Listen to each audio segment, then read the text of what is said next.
भी 5 स्टेप्स लिखने हैं। अभी हम लोग देखते हैं कि ये प्रॉब्लम कैसे सॉल्व किया जाए। तो avoid the use of plastics as far as possible. तो प्लास्टिक का यूज़ बन सके तब तक आप यूज़ मतलब कि उसको अवॉइड करो। Make use of bags made of cotton और jute when you go for shopping. आप जब भी शॉपिंग के लिए जाते हो तो कॉटन और जूट का बैग ही लेके चलो। और बायोडिग्रेडेबल एंड नॉन बायोडिग्रेडेबल जो वेस्टेज है उसको सेपरेटली उसको स्टोर करो, कलेक्ट करो एंड डिस्पोज ऑफ सेपरेटली, उसको सेपरेटली डिस्पोज करो। और हमारे घर में भी उसको इसी तरह से ये स्टेप लो आप लोग, यानी कि नॉन बायोडिग्रेडेबल और बायोडिग्रेडेबल दोनों वेस्ट को अलग ही रखो। तो ये प्लास्टिक मटेरियल्स का यूज़ कम करने के लिए क्या आप कोई ऐसा सजेशन दे सकते हो?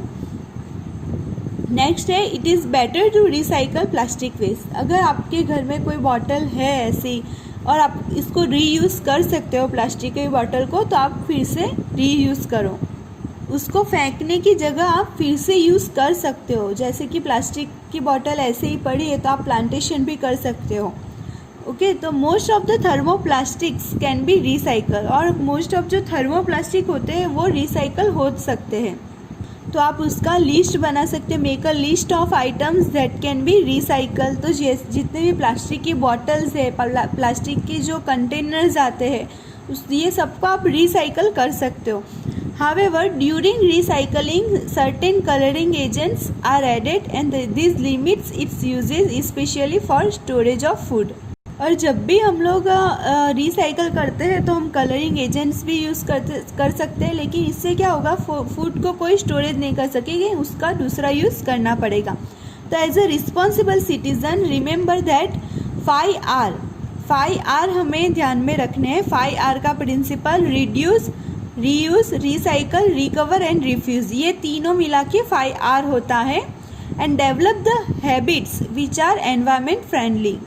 तो रिड्यूस का मतलब है कि आप मतलब हो सके तब तक आप प्लास्टिक का यूज़ ना हो सके उतना करो। और अब जैसे कि हमने बात किया कॉटन है उस तरह का यूज़ करो, प्लास्टिक का यूज़ जो है वो रिड्यूस करो। रीयूज़ का मतलब है कि कोई प्लास्टिक का कोल्ड ड्रिंक का बॉटल है तो आप उसको फिर से यूज़ कर सकते हो कुछ और यूज़ के लिए, जैसे कि डेकोरेशन के लिए कर सकते हो, प्लांटेशन के लिए कर सकते हो, कोई और चीज़ आपको फिलअप करना है तो कर सकते हो। रिसाइकल का मतलब है कि जैसे कि आपने कोई प्लास्टिक, पेपर, ग्लास और मेटल आइटम्स कलेक्ट किया है और उसमें से आप फिर कुछ और चीज़ बना लेते हो, या तो फिर कोई प्लास्टिक का पूरा कचरा ही है उसको फिर से प्रोसेस करके कोई और प्लास्टिक की चीज़ बनाते हो, उसको बोलते हैं रिसाइकल। नया ही कोई प्लास्टिक का आर्टिकल्स बना लेते हो इसको। रिकवर का मतलब है कि जैसे कि आपके घर में बड़े बड़े कैन है और वो टूट गया है, या तो फिर ले लो प्लास्टिक का कप है घर पे और वो टूट गया है, तो आप उसका पर्पस चेंज कर दो। आप जिसके लिए प्लास्टिक का कप्स का यूज़ कर रहे थे उसमें आप स्मॉल प्लांट्स लगा सकते हो, या तो फिर प्लास्टिक का जो टब आता है वो अगर उसमें हॉल हो गया और आप उसको यूज़ नहीं कर सकते हो तो आप उसमें मिट्टी डाल के अच्छे से स्मॉल प्लांट्स लगा सकते हो। तो ये हुआ रिकवर कि आपने उसका पर्पस ही चेंज कर दिया। आप जिसके लिए यूज़ करने वाले थे वो नहीं, आपने दूसरा ही उसका यूज़ कर लिया, तो उसको बोलते हैं रिकवर। रिफ्यूज़ का मतलब है कि आप जैसे कि प्लास्टिक की चीज़ें जो एनवायरनमेंट में के लिए हार्मफुल है तो उसको मना करने, से नो टू प्लास्टिक्स। जैसे कि पॉलीथीन बैग्स अभी भी मिल ही रही है बाज़ार में, लेकिन आप अपनी तरफ से घर से ही उसको जैसे कि कॉटन क्लॉथ का जो थैली है वो ही लेके जाओ। ओके, तो ये हुआ रिफ्यूज़। और वो जो है पॉलीथीन बैग से उसको आप यूज़ मत ही करो, तो वो हुआ रिफ्यूज़। तो ये सबका मीनिंग जो है वो अलग अलग है, आपको ये समझना है। 5 आर जो है वो सेम नहीं है।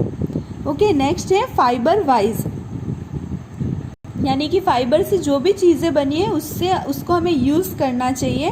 Do not throw the plastic bags in the water bodies on the road.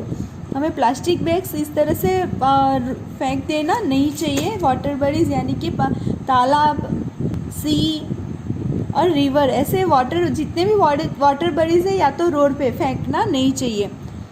जब भी आप शॉपिंग के लिए जाते हो तो कॉटन कैरी बैग्स और जूट बैग का ही यूज़ करो, और प्लास्टिक के मटेरियल्स का यूज़ हो सके उतना मिनिमाइज़ करो। प्लास्टिक का लंच बॉक्स की जगह आप स्टील बॉक्स का यूज़ करो। आपका ये चैप्टर यहीं पे ख़त्म होता है। मैंने PDF भेजा है जिसमें एक्सरसाइज का सॉल्यूशन है, जिसको आपको नोटबुक में नोट कर देना है एंड ऑल्सो ओरली लर्न कर देना है। Okay friends, thank you.